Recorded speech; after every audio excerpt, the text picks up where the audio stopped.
Bismillahirrahmanirrahim. Assalamualaikum warahmatullahi wabarakatuh. Alhamdulillahirabbil alamin. Nahmaduhu subhanahu wa ta'ala wa nastahdihi wa na'udzu billahi min syururi anfusina wa sayyiati a'malina. Man yahdihillahu fahuwal muhtad wa man yudlil falan tajida lahu waliyan mursyida. Wa nusalli wa nusallim ala nabiyyina wa habibina wa qudwatina Muhammad wa ala alihi wa ashabihi wa man da'a bi da'watihi wa ihtada bi hadihi ila yaumiddin wa ba'd. Fa subhanallahi la ilma lana illa ma 'allamana Allah innahu huwal alimul hakim. Summa amma ba'd. Ikhwati al-ahibba, jemaah subuh yang dirahmati Allah. Alhamdulillah kita mengawali pagi ini dengan salat subuh berjamaah, dan kita lanjutkan setiap Sabtu pagi ini dengan kajian subuh yang insya Allah temanya melanjutkan pekan lalu tentang 10 atau 11 tanda-tanda kiamat yang besar, alamatul kubra. Kemarin kita sudah sampai kepada keterangan-keterangan yang terkait dengan hal itu. Namun pada kesempatan ini kita akan lanjutkan, dan ada beberapa hal yang pokok, di antaranya nanti tentang kemunculan Dajjal, kemudian turunnya Nabi Isa alaihi salam, kehadiran Imam Mahdi, dan kemunculan Ya'juj dan Ma'juj atau The Magog ya. Pada kesempatan ini sebagai pokok kita lihat salah satunya tentang Ya'juj dan Ma'juj. Ini diterangkan di dalam Al-Quran. Silakan dilihat surat Al-Anbiya, surat yang ke-21 ayat 96 ya. Surat Al-Anbiya, surat yang ke-21 ayat 96.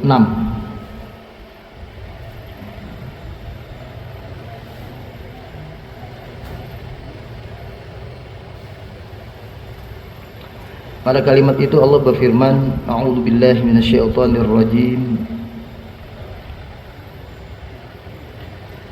hatta idza futihat Ya'juj wa Ma'juj wa hum min kulli hadabin yansilun.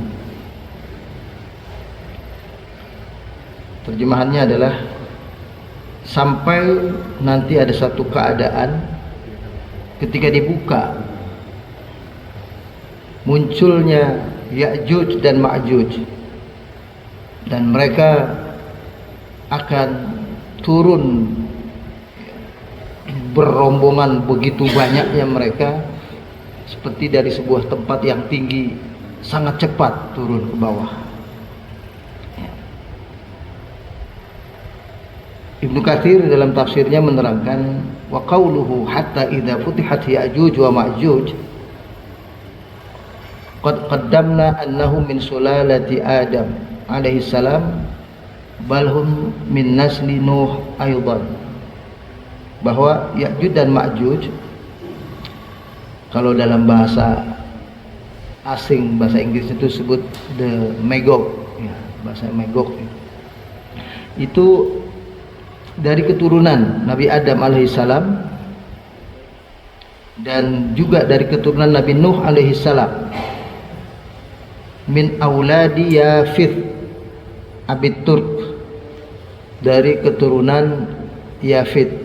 Jadi dari 3 anak keturunan Nabi Nuh alaihi salam yang selamat bersama beliau dalam kapal itu, Sam ya, yang akhirnya menjadi ahlul Arab, orang Arab banyak dari situ. Kemudian Ham ya, itu Ahlus Sudan, ya orang-orang yang berkulit hitam, itu banyak dari keturunan Ham. Dan Yafid terkenal sebagai Abu Turk, orang keturunan Turki, Romawi, itu daerah sana itu semua, Eropa.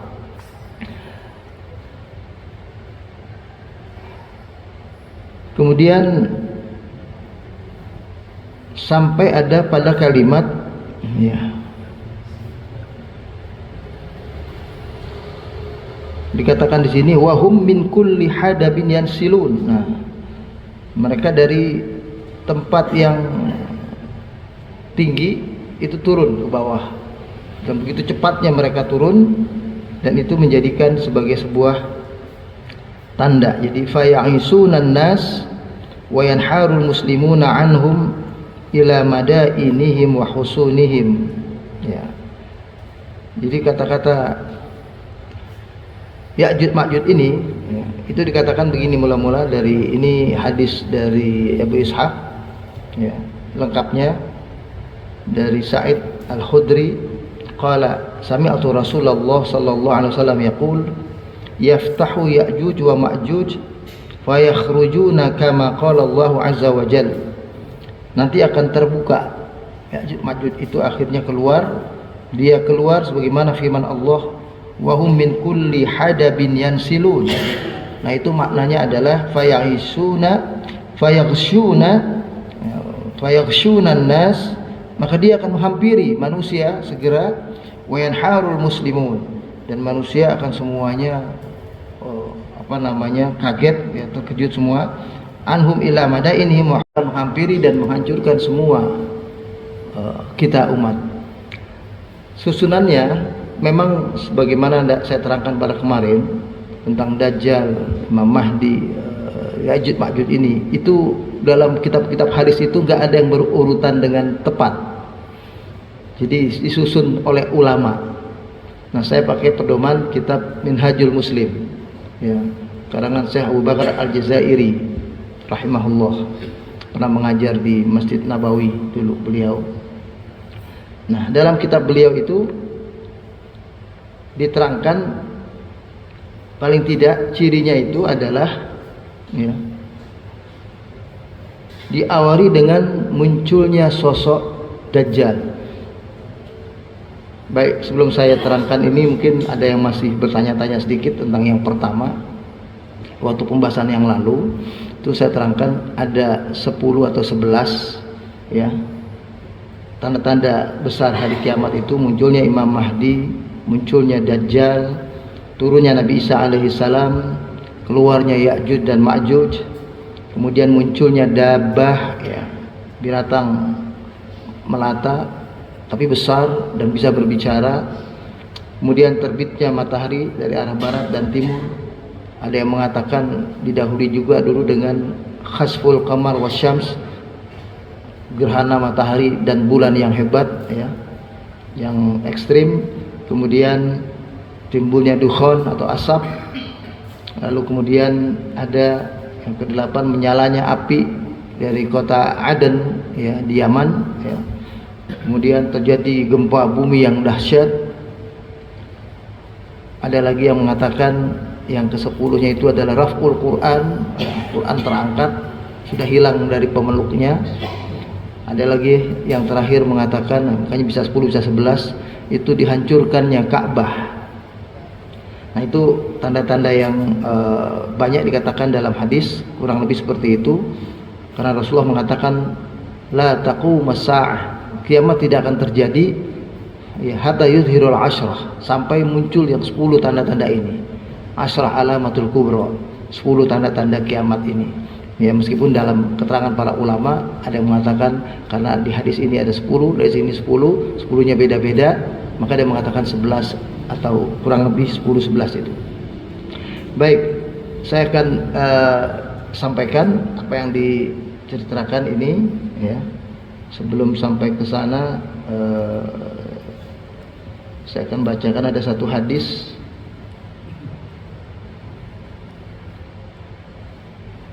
tentang keluarnya Ya'juj dan Ma'juj ini. Saya baca terjemahnya saja, ya. Ini hadis dari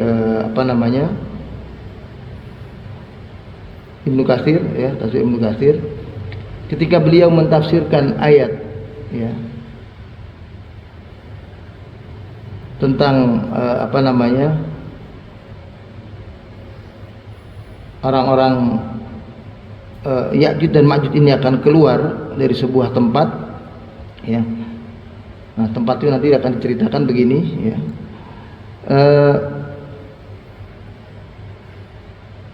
Mereka akan terus menutupi manusia. Jadi mereka akan turun dengan cepat, ya, dari seluruh tempat yang tinggi, keluar semua seperti peluru, bahkan disebutkan begitu. Nah, ini mereka akan keluar dari tempat persembunyian mereka yang memang dibuat benteng yang kokoh. Nah, itu bisa kita lihat nanti mungkin kalau ada yang ingin lebih dalami di dalam surat Al-Kahfi. Dulu mereka itu dibuat benteng oleh Raja Zulkarnain, ya. Zulkarnain itu orang barat menyamakannya dengan Alexander the Great, tapi sebetulnya tidak sama, karena Zulkarnain itu berbeda. Dia pernah semasa dengan Nabi Ibrahim alaihissalam, dan dia adalah salah satu raja yang terkenal, yang besar, yang muslim. Kalau ada dua raja yang besar yang muslim, itu adalah Zulkarnain dan Nabi Sulaiman, ya, alaihi wassalam. Nah, kalau ada raja yang kafir yang besar itu Raja Babylon sama raja ini siapa? Namrud, ya. Firaun malah dianggap raja yang kecil itu. Jadi kalau raja yang besar yang menguasai seluruh dunia itu. Nah, si Zulkarnain inilah yang membuat benteng sehingga Ya'juj dan Ma'juj itu nggak keluar, ya. Nah, Ya'juj dan Ma'juj ini diterangkan dalam terjemahan tafsir ini, keterangan hadis ini, bahwa mereka Ya'juj dan Ma'juj ini saat itu penduduk bumi telah dibinasakan oleh mereka semua. Kemudian seorang dari Ya'juj dan Ma'juj mengayunkan tombaknya, lalu lemparkan ke arah langit, dan tombak itu kembali kepadanya, jatuh di hadapannya dalam keadaan berlumuran darah, sebagai cobaan dan fitnah bagi mereka. Jadi akhirnya begini, nanti kejadiannya setelah mereka bisa mengalahkan kita umat manusia, dia kemudian menantang penduduk langit. Nah, akhirnya tidak ada apa-apa kecuali dia akhirnya juga kalah, karena tidak ada yang bisa mengalahkan Ya'juj dan Ma'juj. Bahkan Nabi Isa sekalipun membantu Imam Mahdi itu hanya bisa mengalahkan Dajjal. Baik, kita mulai ceritanya dari kitab Minhajul Muslim ini, Abu Bakar Al-Jazairi. Awalnya muncul Dajjal, kalau cerita beliau, dari semua 10 tanda ini muncul Dajjal. Dajjal dari kata-kata Dajjala. Dajjala itu adalah perusak, ya. Jadi orang kalau suka merusak itu disebutnya Dajjal. Jadi ya, Dajjala, Dajjil, perusak. Tapi kalau Dajjal orang yang sangat merusak, nah, itu begitu. Itu pakai sighah mubalaghah, itu Dajjal. Dajjal ini nanti muncul di sebuah tempat di daerah Parsi, ya. Kalau sekarang Iran, ada sebuah kampung, sebuah tempat Korea, itu diceritakan namanya Yahudiyah. Yahudiyah itu apakah dia keturunan Bani Israel berarti Yahudi? Allahu a'lam, enggak disebutkan. Tapi sebuah tempat namanya Yahudiyah, ya, dalam hadis itu disebutkan muncul dari sana Dajjal itu. Nanti Dajjal itu datang dengan ciri-ciri. Ciri-cirinya kita orang mukmin tahu. Orang beriman yang ikhlas itu tahu. Karena dia akan terlihat di keningnya itu ada tulisan kafaro, kafir. Tanda dia di otak itu, dia di keningnya itu dia kafir. Dia punya satu mata. Matanya satu, tapi bukan kayak yang muncul di grup-grup WhatsApp, bayi lahir matanya satu di sini. Kan mata ini dua, ada mata di sini kan, ada bayi begitu kan. Itu tidak. Pengertian matanya satu itu menurut para ulama adalah matanya satu, dari dua ini ada satu. Jadi tengahnya tetap ada, tengahnya bukan mata. Kalau muncul bayi itu penafsiran tengahnya mata kan gitu. matanya tetap dua begini, tapi yang ada satu. Ya, yang satu nggak ada matanya. Nah, di tengahnya itu ada tulisan kafaro. Saat itu ketika dia muncul, semua orang akan kagum dengan dia. Mula-mula dia mengaku dia sebagai orang alim biasa, orang yang punya kekuatan. Lalu kemudian nanti dia ngaku nabi. Lama-kelamaan dia ngaku dia Tuhan. Ya. Dia kalau muncul itu, semua orang yang melihat dia, terutama perempuan, itu akan langsung tertarik dengan dia, langsung ikut dengan dia. Dia punya kekuatan ada yang mengatakan di tangan kanannya, di tangan kirinya, ya. Ada yang mengatakan di sebelah kanannya. Akan nampak dari manusia itu, kita ini semua melihat itu yang sebelah kanan ini seperti lautan. Ya. Ini sebelah kanan ini api, lupa saya. Sebelah kanan ini api, yang sebelah yasar, ini sebut yasar karena yasar sebelah kiri itu adalah lautan. Jadi air dan api. Sebelah kiri air, sebelah sini api. Ini seolah-olah untuk menyiksa orang. Setiap orang yang nggak mau ngikut dia, kalau ketemu orang itu akan disiksa oleh dia. Dan ini kalau orang yang mau ikut sama dia langsung dikasih kenyamanan hidup. Ya, hidupnya sejahtera, hidupnya kaya raya, semua segalanya dapat. Nabi pernah bersabda, ya, idza ra'aitad dajjal, kalau kalian lihat dajjal saat itu, ya, fahud min yamini. Jadi jangan diambil la tahud min yamin, jangan ambil yang di sebagian kanannya. Di bagian yang ada nampak lautnya itu. Nah, itu ada di sebelah kirinya, ya. Tapi ambillah di sebelah kanan yang ada api. Jadi kita kalau ketemu dia betul-betul berhadapan, itu jangan kita langsung melihat kagum kepada dia punya air ini yang sebelah kirinya kayak lautan, lalu kita ambil itu. Tapi kita disuruh ambil yang di sebelah kanannya yang api itu.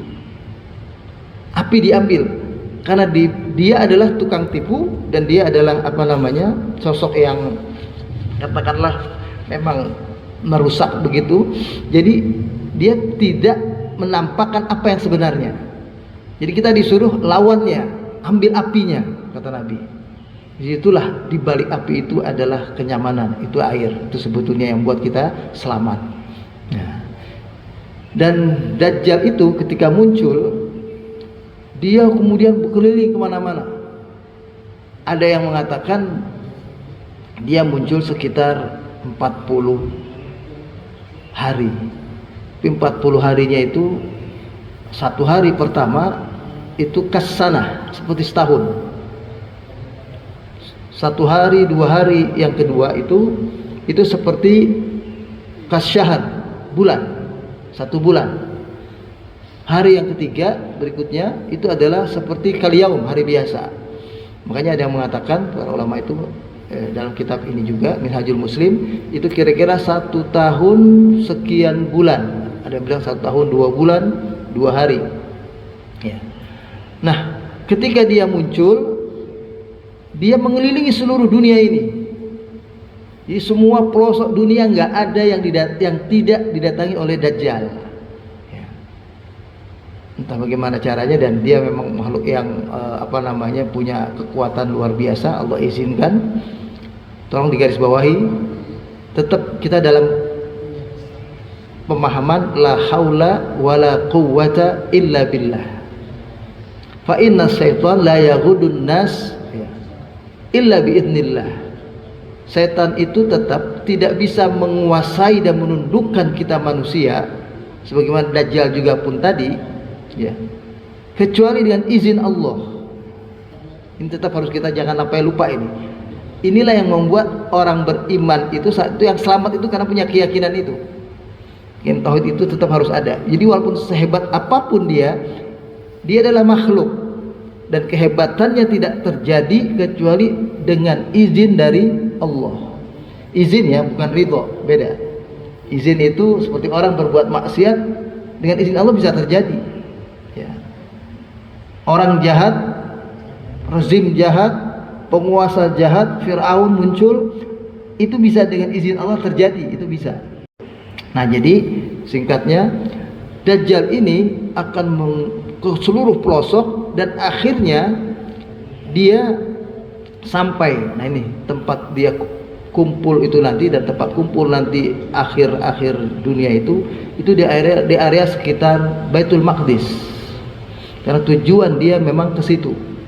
Karena dia tahu dia di situ akan punya kekuatan lebih, ya. Karena ada sebuah tempat, nah yang sama ini diyakini oleh orang Yahudi sekarang, ada sebuah tempat di bawah itu yang disebut oleh mereka Solomon Temple. Solomon Temple itu istana bawah Raja Sulaiman yang ada di bawah. Itu ada sebuah tongkat yang punya kekuatan, yang tongkat itu dimakan rayap, yang baru ketahuan Nabi Isa itu wafat. Raja Sulaiman itu wafat. Jadi Raja Sulaiman itu bisa menundukkan setan dan jin semuanya. Itu sampai jin yang tunduk sama dia. Nabi Sulaiman wafat tidak tahu apa tidur apa wafat. Baru ketahuan wafat setelah tongkatnya yang tempat dia bersandar itu dimakan rayap, habis jatuh. Nah itu baru. Nah tongkatnya ini yang dicari oleh Dajjal ini supaya menambah kekuatan dia, bisa mengalahkan. Yang dia tahu dia bisa dikalahkan oleh kekuatan Nabi Isa dan Imam Mahdi. Karena dia tahu itu dia mesti selamat duluan ke sana. Pada saat yang bersamaan itu di sebuah tempat di Madinah, umat Islam sudah ada yang mendengar ini. Jadi Dajjal mungkin ini udah kedengeran, seluruh dunia itu udah tahu jadinya, dan banyak makanya yang kafir itu kumpullah mereka di Madinah. Mereka siap-siap akan berangkat ke Baitul Maqdis. Semangatnya luar biasa, semangat jihad mereka ini. Harus kita kalahkan Dajjal dengan izin Allah. Semuanya bersiap begitu. Saat itu ada seorang di Madinah yang namanya persis dengan nama Nabi. Bapaknya pun nama Nabi. Beliau namanya Muhammad bin Abdullah. Dan beliau adalah keturunan Nabi kita Muhammad sallallahu alaihi wasallam. Jadi garis keturunannya dari Nabi. Namanya Muhammad bin Abdullah. Saat itu semua orang, karena dia tahu dia orang yang soleh, dan kesolehan Imam Mahdi ini bukan kesolehan yang dari sejak kecil, bukan. Tiba-tiba, jadi dengan izin Allah itu, orang ini tadinya orang yang biasa-biasa saja, bahkan ada yang mengenal dia sebagai orang yang berbuat maksiat. Tapi dalam satu hari orang ini berubah menjadi orang yang soleh. Jadi orang kenali dia itu dari situ. Lalu kemudian orang mengatakan akan berbaiat dengan dia dan jadilah pemimpin untuk berangkat ke Palestina.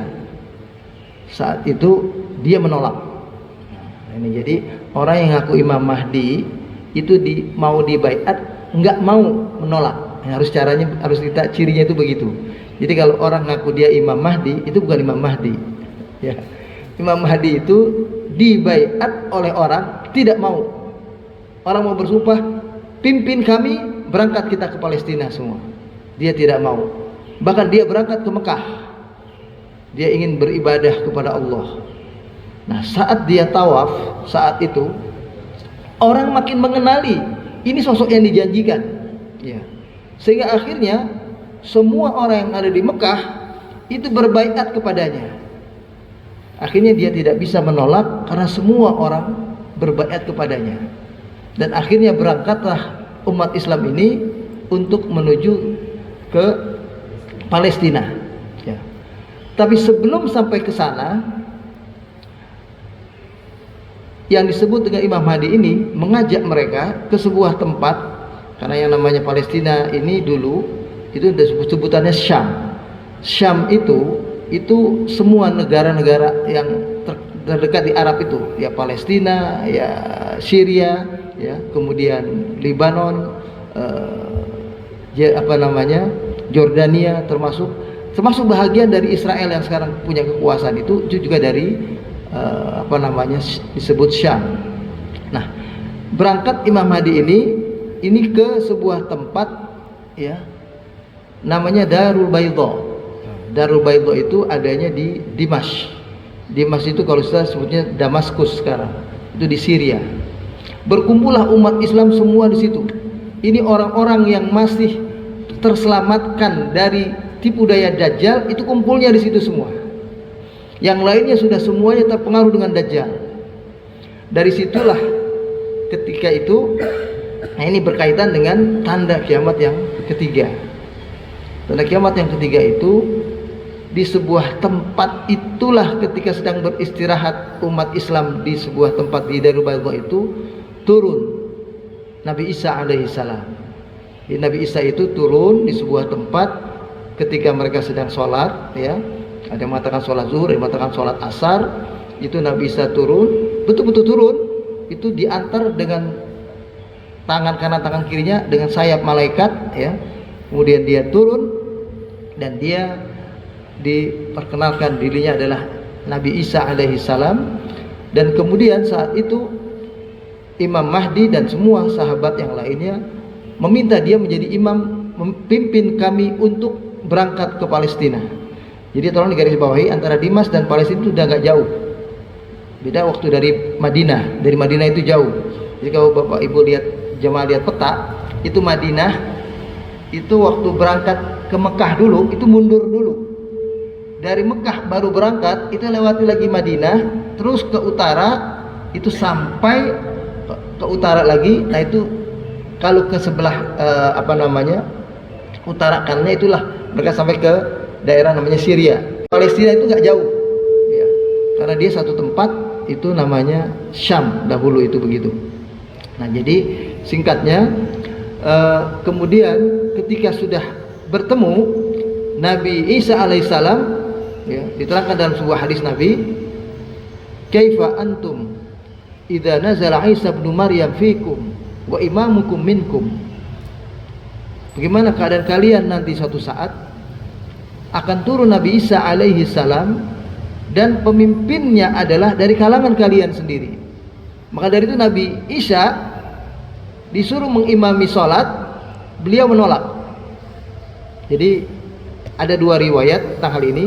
Satu riwayat itu mengimami sholat di Palestina, di Baitul Maqdis. Riwayat yang kedua di tempat ketika turunnya dia pertama, itu di Dimas ini. Disuruh imami sholat, dia menolak sholat, menolak menjadi imam. Karena sudah iqamah, sudah iqamatu sholat, iqamatu sholat, imam yang di depan itu adalah Imam Mahdi.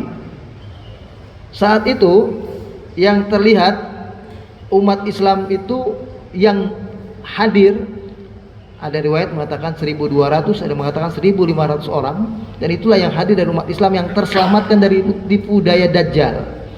Jadi umat Islam yang sudah sekian miliar itu yang tersisa tinggal sekian saat itu, ya. Nah kemudian Imam Mahdi mengenali semua orang yang menjadi pengikutnya itu. Ada tampang yang berbeda, dia kenali, itulah Nabi Isa alaihi salam. Jadi dia mempersilahkan Nabi Isa alaihi salam untuk imami sholat. Nabi Isa menolak. Jadi Nabi Isa akhirnya tetap menjadi makmum langsung di belakang diri Imam Mahdi. Jadi ceritanya para jemaah sekalian, Nabi Isa muncul setelah munculnya Imam Mahdi ini. Lalu kemudian berdua mereka memimpin umat Islam berangkat dari Dimash ini, Darul Baydha ini, ya, yang ada menara putihnya disebutnya juga karena tinggi, ada bangunan yang berwarna putih. Berangkatlah kemudian ke Baitul Maqdis. Di Baitul Maqdis itulah mereka menemui Dajjal. Dajjal ketika sedang berkeliaran di situ, mempengaruhi orang di sekitar semua itu, melihat Nabi Isa alaihi salam, dan dia tahu ajalnya dekat, karena dia tahu yang bisa membunuh dia Nabi Isa alaihi salam. Nabi Isa kemudian bergerak dan langsung akhirnya mengarah ke Dajjal. Dia berlari tapi terkejar dan akhirnya dia terbunuh. Nah saat ketiga kasus ini sudah terjadi, ya, saat itu mulailah kehidupan umat Islam menjadi sejahtera luar biasa. Jadi setelah Dajjal wafat, Dajjal meninggal ini, kemudian Nabi Isa dan Imam Mahdi kembali menghadirkan umat Islam di seluruh dunia, seluruhnya masuk kepada Islam. Orang Yahudi, orang Nasrani, semuanya masuk Islam. Ya. Itu yang dalam Al-Quran diabadikan di surat Ali Imran, wa in min ahlil kitabi illa la yu'minunna bihi qabla mautih.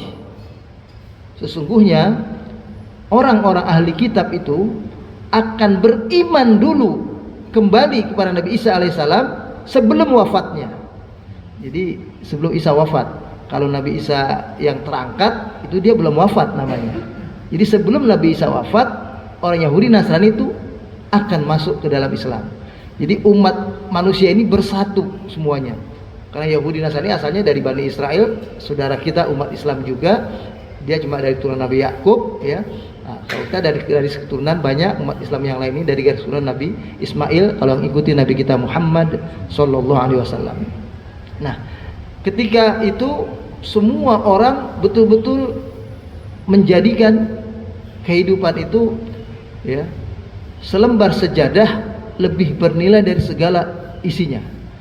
Orang potensial punya kemewahan tapi nggak mencari macam-macam. Hidupnya sudah sejahtera kalau punya sejadah untuk ibadah kepada Allah. Nah, itu di zaman Nabi Isa dan zaman Imam Mahdi ketika sudah lenyap Dajjal. Nah, dari sinilah cerita tentang Ya'juj dan Ma'juj ini dimulai. Nah, jadi Ya'juj dan Ma'juj ini dimulai itu sebagaimana diceritakan di dalam surat Al-Kahfi. Kita baca, kita lihat dari ayat 83, ya. Wa yas'alunaka andil qarnain. Jadi Ya'juj dan Ma'juj ini muncul yang keempat, Pak. Ya, itu dalam sebagian urutan yang dibacakan dalam kitab Minhajul Muslim ini. Wa yas'alunaka andil qarnain, ayat 83 ya, surat Al-Kahfi, surat yang ke-18. Mereka bertanya kepada kau wahai Muhammad tentang Dzulqarnain. Qul sa'atlu 'alaikum minhu dzikra. Aku akan bacakan kepada kalian sedikit kisah tentang Dzulqarnain ini. Inna makkanna lahu fil ard. Kami memberikan kekuasaan besar kepada Dzulqarnain untuk berkuasa di bumi dengan adil. Dia raja yang adil, raja yang bijak. Wa atainahu min kulli syai'in sababa. Kami berikan kepada Dzulqarnain itu semua jalan yang membuat dia bisa melakukan apapun yang baik untuk mensejahterakan umat manusia di zaman itu. Fa'atba'a sababa. Lalu kemudian diikuti, ya, jalan itu, ya, dan ada yang mengikutinya banyak. Jadi artinya dia punya pengikut dan punya rakyat yang ikut dengan pemimpinan Dzulqarnain ini. Dan Dzulqarnain ini juga menjelajah, ya. Ini dalam kisah ini beliau juga menjelajah. Tapi Dzulqarnain ini bukan tanda kiamat. Sudah terjadi kalau Dzulqarnain. Saya menceritakan Dzulqarnain ini karena membaca tentang munculnya Ya'juj dan Ma'juj supaya kita paham. Ayat 86, hatta idza balagha maghribasy syamsi, sampai ketika Dzulqarnain itu di baratnya tempat tenggelamnya matahari, wajadaha taghrubu fi ainin hamiatin. Dia dapati matahari itu dalam sebuah tempat ainin hamiatin. Nah, itu maksudnya, ya, sebentar saya jelaskan. Sara fil ard hatta idza wasala ila nihayatil ard min jihati maghribis syams. Dia berjalan Dzulqarnain ke seluruh penjuru bumi sampai ketika dia tiba di ujungnya bumi yang merupakan tempat terbenamnya matahari, ya.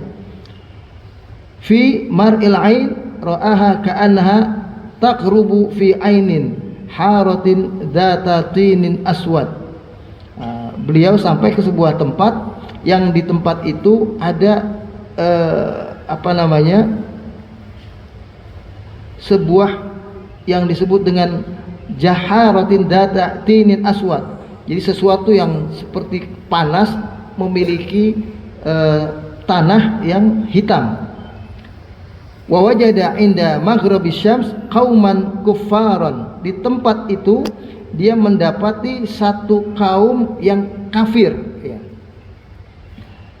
Qulna lahu ala sabilit takhir ya sahibal qarnain imma an tu'adziba haula bil qatl aw bi ghairi wa imma an tuhsina ilaihim. Nah, jadi ketika dia dapat di sebuah tempat di sana, wa wajada indaha qauman, ada sebuah kaum di tempat itu. Jadi tempat itu kayak ada apinya ya, dan dia tapi sumber air kayak gunung besar itu, dia di sebuah tempat tapi di bawahnya itu ada sekelompok orang manusia yang disebut tadi dalam keterangan tafsir itu orang kafir. Lalu kemudian kaum yang mengikuti Zulkarnain itu mengatakan, engkau raja yang berkuasa, bisa mengampuni orang itu, bisa mengazab orang itu, memberikan dia hidup ya, menyelamatkan dia, atau bisa mengazab orang itu dengan kekuatanmu ya. Wa imma an tattakhidha bihim husna. Nah, ini yang enggak disukai oleh Zulkarnain omongan ini. Atau engkau bisa berbuat apapun kepada orang itu dengan imbalan dari kami. Jadi maksudnya Zulkarnain suruh kontrol orang itu dengan imbalan dari orang yang menyuruhnya ini, umat ini. Zulkarnain menjawab, qala, beliau tidak mau melakukan apapun kepada umat itu ya, kepada kaum yang dia dapati di sebuah tempat yang nanti tempat munculnya Ya'juj dan Ma'juj itu tadi, itu tidak mau karena sebab ada upah yang akan diberikan kepada beliau. Beliau hanya menjawab, wa amma qala amma man zalama, pokoknya siapa yang telah berbuat salah, berbuat zalim pada dirinya, berbuat jahat, fasawfa nu'adzibuhu, kami akan menghukum mereka, menyiksa mereka. Tsumma yuraddu ila rabbih fayu'adzibuhu adzaban nukra, maka orang itu nanti di akhirat akan kembali kepada Allah Tuhannya dan akan merasakan siksa yang lebih dahsyat lagi. Jadi orang yang bersalah dihukum, hukumannya sampai nanti di akhirat. Wa amma man amana wa amila shalihan falahu jazaa'anil husna, dan adapun orang yang beriman dan beramal saleh, maka baginya balasan yang baik. Wa sanaqulu lahu min amrina yusra, dan kami akan katakan kepada mereka ya, banyak kemudahan-kemudahan yang akan diperoleh dari setiap apa yang mereka lakukan dalam hidup mereka berikutnya. Summa atba'as sababa, kemudian diikuti lagi berikutnya jalan berikutnya yang menjadi jalan-jalan beliau untuk terus berpetualang waktu itu, Zulkarnain. Dan sampai ini kisah ini di ayat 93 ya, saya simpulkan saja sampai 93. Hatta idza balagha bainas saddaini wajada min dunihima qauman la yakaduna yafqahuna qaula. Sampai nanti mereka ketemu ada dua saddain, ada dua bukit besar, gunung besar. Didapati di antara keduanya itu ada satu kaum lagi, yang kaum itu la yakaduna yafqahuna qaula, yang nggak bisa mengerti ucapan siapapun. Nah jadi para jemaah sekalian, kaum ini ya, itu adalah kaum yang saat itu dikatakan, qalu ya dzal qarnain inna ya'juja wa ma'juja mufsiduna fil ard fa hal naj'alu laka kharjan ala an taj'ala bainana wa bainahum sadda.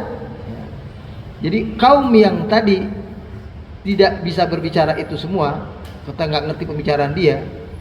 Nah, kaum inilah yang nanti minta tolong kepada Nabi Musa, kepada Zulkarnain ini, agar keselamatan dari kaum ini yang nggak kita ngerti bicaranya itu, supaya dibuat dinding kaum ini tidak keluar muncul, karena kaum ini adalah kaum yang bisa berpotensi yang nanti akhirnya menjadi Ya'juj dan Ma'juj tadi. Jadi singkat cerita, Ya'juj dan Ma'juj itu sampai sekarang sebetulnya sudah muncul, sudah ada sejak zaman Zulkarnain tadi. Hanya saja dia tidak bisa keluar muncul karena dibuat dinding yang tebal atas permintaan kaum ini tadi, supaya tidak muncul Ya'juj dan Ma'juj pada saat itu. Jadi Ya'juj dan Ma'juj itu ada yang mengatakan namanya dia belum ada, sudah ada tapi belum muncul. Nah, munculnya nanti itu ketika umat ini sudah kembali hidupnya baik, sejahtera, setelah tadi di zaman Nabi Isa dan Imam Mahdi itu, muncullah dia kembali. Dan Ya'juj dan Ma'juj bukan seperti Dajjal. Dajjal satu orang. Tapi kalau Ya'juj dan Ma'juj kaum bentuknya. Nah, saat itu tidak ada yang ketemu dengan dia yang tidak mau ikut dengan dia kecuali dibunuh. Jadi semua orang yang ketemu dengan dia, manusia yang tidak mau.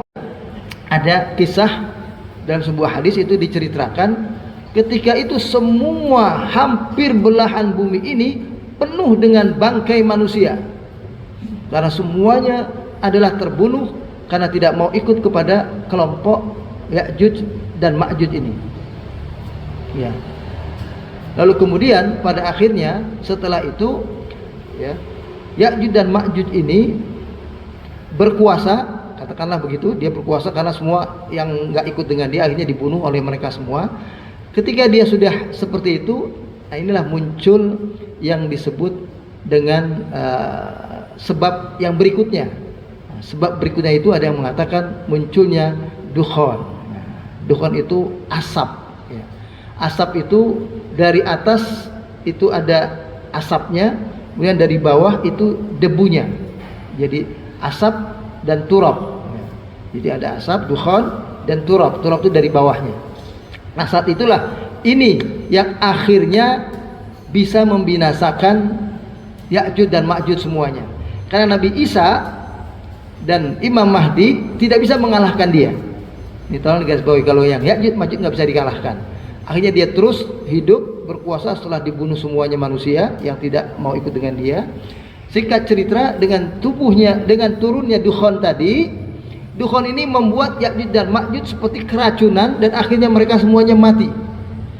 Dan ketika mereka semua mati, seperti tadi bangkai manusia yang muncul karena sebab darah dibunuh oleh Ya'juj dan Ma'juj, berikutnya adalah binasanya manusia ini, Ya'juj dan Ma'juj semuanya. Dengan izin Allah ada muncul makhluk namanya dabbah. Nah, dabbah ini yang disebut, kalau kita bilangnya dabbah itu binatang melata.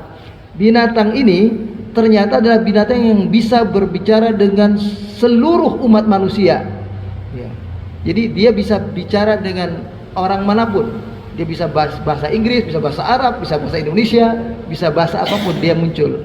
Nah, dialah yang akhirnya ya dengan izin Allah membuat semua yang tadinya menjadi bangkai itu terbuang dan akhirnya sudah tidak ada lagi bau nyinyir itu lagi, dan sisa manusia yang ada di bagian bumi ini itu bukan yang ada di tempat kejadian tadi di Baitul Maqdis, tapi di luar, tapi di daerah tetap sekitar Syam itu sendiri. Nah, dari situlah kemudian ada yang mengatakan ciri yang berikutnya dari kiamat yaitu gerhana. Tapi ada yang mengatakan yaitu munculnya langsung matahari terbit dari sebelah barat, bukan dari sebelah timur. Sementara di sebelah Yaman, nah, di Yaman ada sebuah tempat namanya Aden. Sampai sekarang itu ada yang meneliti, katanya di Aden itu sebetulnya kayak ada di bawah bumi itu, di bawah tanah itu kayak ada api yang panas itu, dan api itulah yang akan muncul nanti. Jadi ada sebuah tempat di Yaman nanti di akhir menjelang hari kiamat itu, tempat yang sangat panas. Dari situlah muncul api yang panas yang bisa katakanlah bukan saja kalau api ini besar, tapi bisa di api gedung, api apa, kalau kebakaran masih bisa di apa namanya dipadamkan. Kalau ini tidak, api ini malah menghalau kita. Jadi api ini bergerak, dia menghampiri manusia, manusia jadi pindah, orang-orang jadi pindah, jadi hijrah, itu gara-gara pergerakan api ini. Nah, jadi ada tempat di situ namanya Aden. Nah, itu tempat munculnya api panas yang bisa menghalau manusia. Lalu kemudian saat itu, ya, manusia dihalau, pindah-pindah kemana-mana lagi. Yang tersisa daripada setelah munculnya tadi Ya'juj dan Ma'juj sudah banyak mati di sekitar itu. Masih ada di daerah Yaman tadi dan di sekitar Syam itu juga. Muncul kemudian berikutnya itu ada yang disebut dengan taghrubus syams, ya. Matahari itu tempatnya terbit. Tatlu'us syams minal maghrib wa taghrubuha fi syarq. Jadi dia akan terbit dari sebelah barat tempat dia terbenam, dan dia akan terbenam dari tempat dia muncul, yaitu di sebelah timur. Saat itu pintu taubat manusia sudah tidak lagi ada, jadi sudah ditutup. Jadi taubatul abdi, kalau kita sekarang ini, innallaha yaqbalu taubatul abdi malam yugharghir, Allah menerima taubat seseorang sebelum nyawanya sampai ke kerongkongan. Kalau nanti menjelang hari kiamat itu adalah matahari itu menjadi tanda pintu taubat sudah ditutup, ya. Jadi matahari terbit dari sebelah barat. Meskipun penafsiran matahari terbit dari sebelah barat, ada yang menafsirkan tidak letterleh betul-betul mataharinya yang terbit. Ada yang mentakwil ini adalah simbol, ya, yang tandanya sudah mulai kelihatan di zaman modern sekarang ini dan akan terus sampai berkembang berikutnya, yaitu Islam akan muncul dari barat. Jadi orang-orang Eropa akan menjadi muslim. Itu ada yang menafsirkan itu. Tapi ulama-ulama salaf, ya, dalam tafsir-tafsir termasuk yang saya baca dari kitab Minhajul Muslim ini, itu tetap berpemahaman bahwa yang dimaksud adalah betul-betul matahari. Jadi matahari, dan itu bukan berkali-kali, cuma saat itu saja, sehari itu saja dia terbit dari sebelah barat, kemudian muncul terbenam dari ke sebelah timur. Nah, ciri berikutnya nanti akan ada sampai Ka'bah itu roboh, juga salah satu tanda. Ka'bah itu tidak akan roboh kecuali kiamat akan terjadi. Nanti yang akan merobohkannya adalah satu orang yang digelar Zasakai. Itu orang yang punya dua betis. Betisnya itu beda. Orang itu tinggi besar, tapi betisnya kecil. Ini ciri orang yang akan menghancurkan Ka'bah. Tapi jangan lihat orang yang betisnya kecil sekarang, siapa itu? Jangan, nggak usah begitu, bukan. Ya, betisnya kecil, tapi orangnya besar. Ya, itu biasanya kalau kita pergi umroh, pergi haji, itu ngelihat orang-orang Afrika itu tinggi besar, tapi betisnya kecil. Orang inilah yang akan menghancurkan Ka'bah. Dan Ka'bah ketika dihancurkan oleh dia, itu bukan dihancurkan pakai bom, pakai dinamit, tidak. Dia lepas batunya satu-satu sampai akhirnya Ka'bah itu roboh. Inilah barangkali para jemaah sekalian, ya, yang kalau kita baca ayat-ayat seperti ini, seperti yang saya katakan kemarin dalam kajian di surat awal, dalam surat Thaha, ya, ayat 15, kita pahaminya begini: inna sa'ata atiyatun akadu ukhfiha litujza kullu nafsin bima tas'a. Sesungguhnya kiamat itu pasti terjadi, pasti datang. Hampir saja, kata Allah, aku akan menyembunyikan kejadian kiamat ini terjadinya, dan termasuk tanda-tanda tadi semua itu aku sembunyikan, nggak diberitahu Nabi, nggak diberitahu kita semua, ya. Tapi karena Allah sayang dengan kita, dan supaya ada tegak keadilan nanti, setiap kita perbuatannya akan diberikan balasan, ya, yang lebih baik sebagaimana janjinya bagi orang beriman dan beramal soleh itu. Maka Allah ceritakan tentang tanda-tanda kiamat ini. Dan ketika kiamat akhirnya hancur nanti semuanya, sudah tidak ada lagi orang muslim. Jadi di ujung kiamat nanti, Pak, ketika Ka'bah sudah dihancurkan itu semua, umat Islam itu sudah tidak ada. Yang mengalami dahsyatnya hari kiamat hanyalah orang-orang kafir yang tidak beriman. Orang-orang beriman, Allah hindarkan mereka dari huru hara kiamat yang dahsyat, sehingga mereka tidak merasakan sakit yang luar biasa ketika terjadi gempa luar biasa, terjadi gunung hancur, ketika terjadi bintang-bintang berjatuhan. Itu orang Islam sudah tidak ada. Yang disebut yauma yakunun nasu kal farashil mabthuth, itu adalah orang-orang kafir. Hari ketika itu terjadi, manusia seperti kupu-kupu, atau bukan kupu, yang lebih kecil lagi, kayak anai-anai yang berterbangan itu. Inilah barangkali para jemaah sekalian gambaran tentang hari kiamat yang kita bisa baca dari beberapa keterangan hadis yang lain sebetulnya, tapi saya cukupkan sampai di sini dulu karena saya tadi mau baca lagi, nengok kepada hadisnya, saya lihat ini waktu, maka saya batasi sampai di sini. Kurang lebih susunannya seperti yang tadi disampaikan. Apa yang saya terangkan ini berdasarkan kitab Minhajul Muslim, ya, tulisan Syekh Abu Bakar Al-Jazairi, dan dalam beberapa kitab tafsir Ibnu Katsir yang sempat juga saya lihat kemarin, tafsir surat Toha ini, surat Al-Kahfi tadi, dan surat Al-Anbiya ayat 94 tadi. Demikianlah barangkali dengan doa, ya. Allahumma rabbana la tuzigh qulubana ba'da idh hadaitana wa hab lana min ladunka rahmah innaka antal wahhab. Ya Allah, Rabb Tuhan kami, janganlah Kau palingkan hati kami setelah memberikan hidayah iman Islam ini kepada kami. Berilah rahmat-Mu, petunjuk-Mu kepada kami senantiasa. Engkaulah zat sebaik pemberi, ya Allah.